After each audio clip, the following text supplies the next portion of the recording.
And I watched his campaign as he set forth. On the beginning of the campaign, he came to see me, and he said, I think I'm going to run. I think I have a vision. I think I know where to take the country, and I believe I can do it.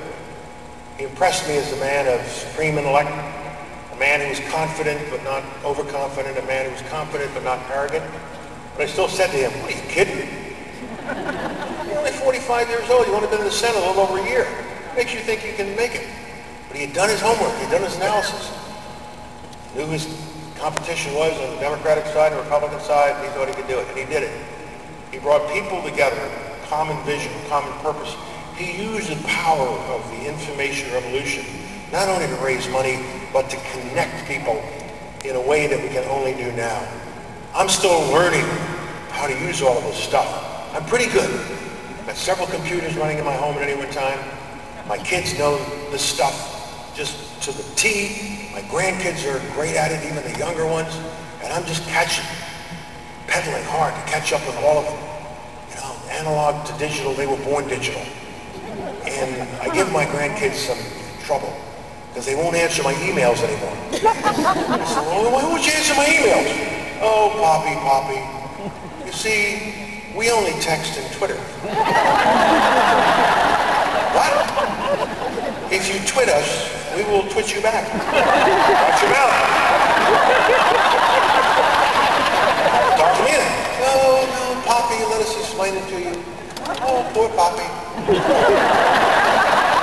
And then he said, Poppy, you've got to get a Facebook page. No.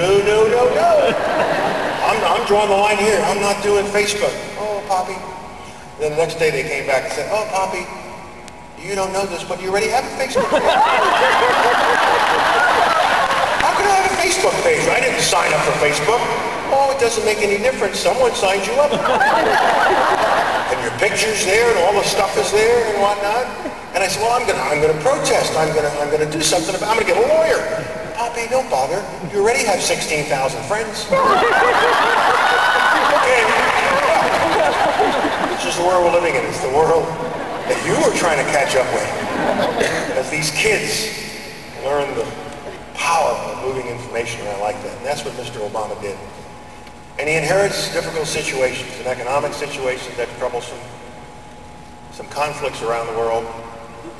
And you might think, well, gosh, nothing's going right. But a lot's going right. When I reflect back on my 51 years of public life, back to the days when there was a Cold War, and we had an Iron Curtain across Europe, and we had a bamboo curtain in Asia, and we had to contain enemies behind these curtains. Most of my life was spent as a soldier, getting ready to fight the Russians and fighting in Asia. And I thought that was the way the world was going to be forever, but then the world started to change. When Mr. Gorbachev became president of the Soviet Union and Deng Xiaoping took over in China. They both realized that they had massive populations and countries that were going nowhere because they weren't part of this interconnected, globalizing world that was emerging. And Mr. Gorbachev realized that the Cold War had to end. And he was working with a great American president who called them the evil empire, but knew that he could help them change. Wonderful man that I will always love by the name of Ronald Reagan. And President Reagan said to them, let us help you. I'll never forget the day I met Gorbachev before he had to step down. He was in Moscow.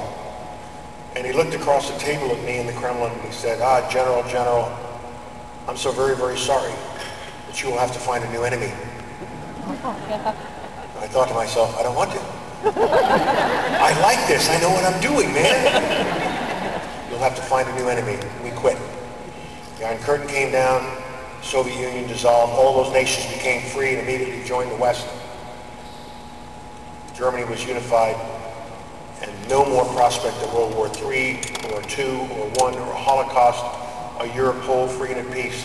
And it was brought about by United States leadership of the Western Alliance. We should be so proud of what we were able to accomplish. At the same time, Deng Xiaoping in China realized that 1 billion Chinese people with all of that energy, with all of that power, with all of that entrepreneurial DNA were going nowhere. So he changed the economic system while not changing very much the political system, and they started selling to us. And in 30 years, they've gone from being dirt poor nobody to the third largest economy in the world. They are sustaining America's debt. And they will continue to do that because they want that kind of relationship with us. They will not become our enemy. They're doing too well selling to Walmart. Why would they be our enemy? It's silly. And so in Asia, rather than a sphere of conflict, it's becoming a sphere of trade. The same thing in Latin America, slowly Africa. So the world that I see now is not the world of enemies and iron curtains that I entered 51 years ago. It's a different world. It's a world where economics is key, where the world is flat, where capital is moved around the world at the speed of light. It's a world where as more and more people come up out of poverty, 1 billion people were in the middle class about 10 to 20 years ago. Now some 4 billion people can be said to be in the middle class. And as they come up, they want more, they want better things, they want a better life for themselves and their children, and they need the energy to do that. So the second major political force is the need for more energy, the conservation of energy, and doing a better job than we are now in energy consumption. Third, with all of this economic growth, we're doing more damage to the economy, to the environment. And so America must now stop holding back and become the leader of the world in doing something about global warming. Let's stop fooling around. Let's do something about it.